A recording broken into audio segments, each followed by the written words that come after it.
Kuat. Gak kuat. Gak kuat.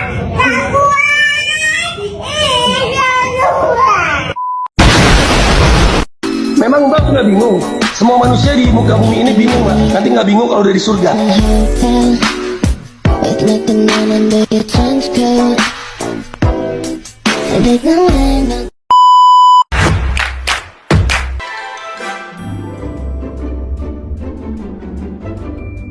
Assalamualaikum warahmatullahi wabarakatuh.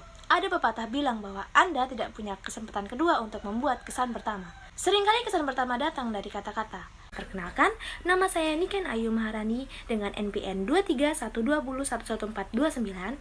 Topik pembicaraan kita kali ini adalah tujuan dan fungsi negara.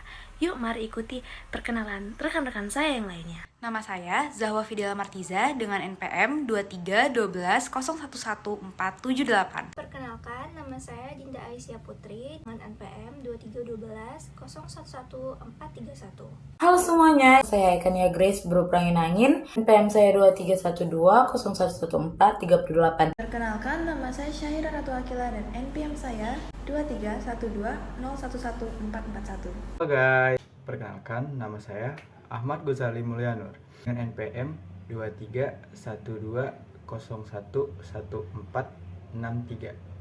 Pertama-tama, apa sih tujuan negara itu? Nah, secara umum, negara adalah organisasi dalam suatu wilayah yang mempunyai kekuasaan tertinggi yang sah dan ditaati oleh rakyatnya. Tujuan negara menjadi pondasi penting bagi berdirinya sebuah negara. Tiap negara memiliki tujuan yang berbeda-beda. Tujuan tersebut biasanya disesuaikan dengan pandangan dan landasan hidup yang bersumber pada nilai-nilai leluhurnya. Nah, tujuan tanpa fungsi adalah steril, sedangkan fungsi tanpa tujuan adalah hal yang mustahil. Jika tujuan fungsi ini dikaitkan dengan negara, maka tujuan menunjukkan apa secara adil yang hendak dicapai oleh negara itu. Sedangkan fungsi merupakan pelaksanaan itu dalam kenyataan. Secara teoritis, teori mengenai tujuan negara dapat digolongkan menurut zamannya masing-masing. Nah, ada dua, yaitu yang pertama ialah teori tujuan negara klasik atau tua, yang kedua adalah tujuan negara modern. Nah, selanjutnya akan dijelaskan oleh teman saya. Klasik atau tua. Teori tujuan negara klasik lainnya dari Machiavelli yang menyatakan bahwa pemerintahan itu sebagai cara untuk memperoleh kekuasaan dan menjalankan kekuasaan. Selain itu, ada juga teori klasik yang ditemukan oleh Julius Caesar. Menurut tujuan negara pada awalnya adalah pertahanan atau defensif, tapi kemudian berubah menjadi serangan atau ofensif. Terakhir, ada dari Al-Ghazali. Menurutnya, bahwa tujuan suatu negara yang di dalamnya terdapat lembaga pemerintahan adalah melaksanakan ketertiban agama, mewujudkan kemaslahatan rakyat, dan menjamin syariat agama. Modern. Teori tujuan negara menurut Immanuel Kant, tujuan negara adalah membentuk dan mempertahankan hukum yang hendak menjamin kedudukan hukum dari individu-individu di dalam masyarakat. Selain itu, setiap warga negara mempunyai kedudukan hukum sama dan tidak boleh diperlakukan sewenang-wenangnya oleh pihak penguasa. Baik, teori yang pertama menurut Niccolo Machiavelli. Menurut Machiavelli, pemerintah harus selalu berusaha agar tetap berada di atas segala aliran-aliran yang ada, dan bagaimanapun lemahnya pemerintah, harus ia perlihatkan bahwa ia tetap lebih berkuasa. Kalau demikian tercapai, banyak tujuan negara harapan akan terciptanya kemakmuran. Inilah tujuan utama bagi negara, menggabungkan kemauan rakyat. Machiavelli juga berkata bahwa pemerintah kadang-kadang harus bersikap sebagai negaranya terhadap rakyat, supaya rakyat kepada pemerintah untuk kepentingan sebaliknya, kadang-kadang harus bersikap sebagai kancil yang cerdik untuk menguasai rakyat. Bila perlu, negara boleh mengadakan perjanjian dengan negara-negara lain, asal saja tidak merugikan bagi kesejahteraan negara dan rakyat.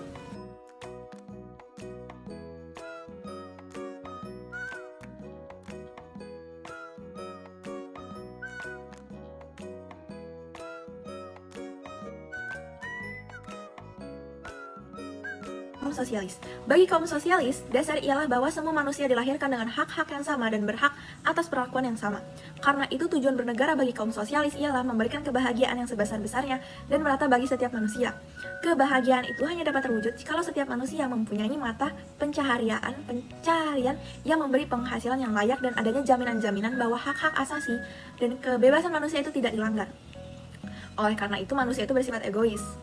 Maka pemberian rezeki yang layak dan jaminan-jaminan atas hak dan kebebasan itu tidak akan terwujud dengan sendirinya di dalam masyarakat jika tidak diusahakan dengan dan diatur dalam undang-undang. Karena itu dalam ketatanegaraan harus diwujudkan sistem perekonomian yang memungkinkan pembagian rezeki yang merata di kalangan masyarakat itu dapat berakibat mengurangi hak-hak asasi seseorang atas hartanya yang berlebih-lebihan dan yang menghalangi pembagian rezeki jauh merata itu.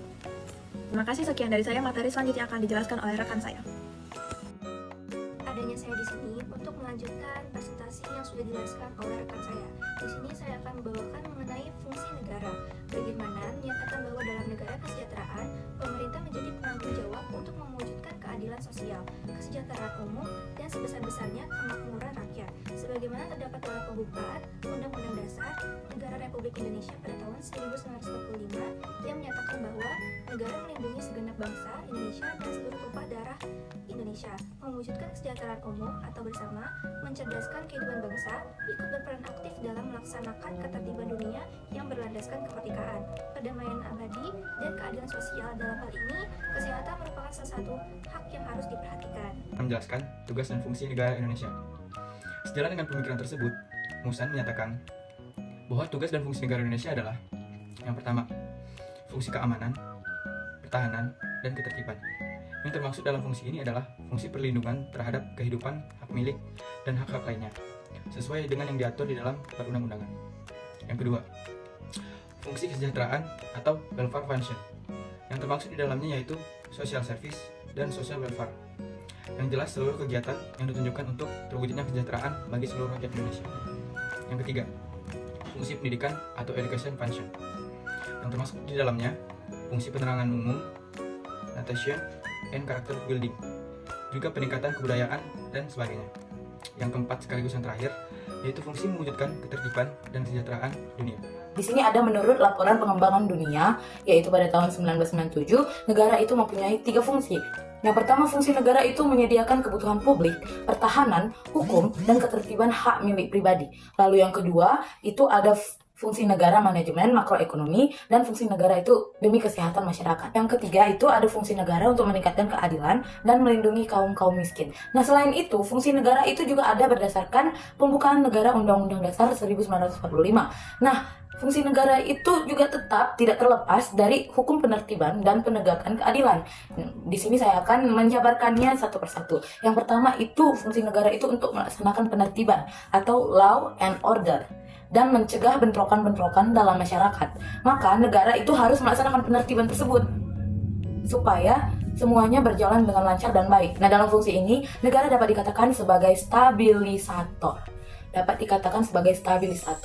Lalu yang kedua, fungsi negara menurut pembukaan negara Undang-Undang Dasar 1945 itu adalah mengusahakan kesejahteraan dan kemakmuran rakyatnya. Dengan negara mengusahakan kesejahteraan dan kemakmuran rakyatnya tersebut, maka negara tersebut akan menjadi negara yang baik, aman, dan tentunya akan menjadi negara yang lebih maju. Nah, yang ketiga adalah pertahanan untuk menjamin tegaknya kedaulatan negara dan mengantisipasi kemungkinan adanya serangan dari negara lain yang dapat mengancam kelangsungan hidup bangsa atau negara. Maka dari itu, untuk itu, negara dilengkapi dengan alat pertahanan.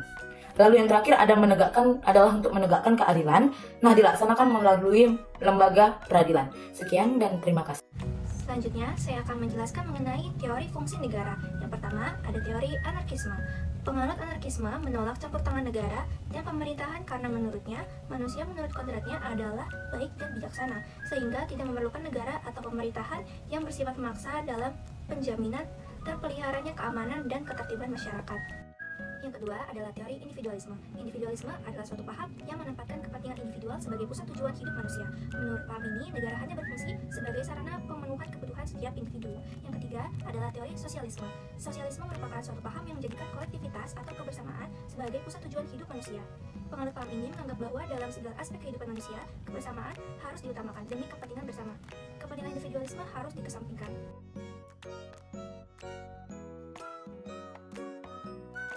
Sekian dari kelompok kami. Bila ada salah kata kami mohon maaf. Kepada Allah kami mohon ampun. Wassalamualaikum warahmatullahi wabarakatuh.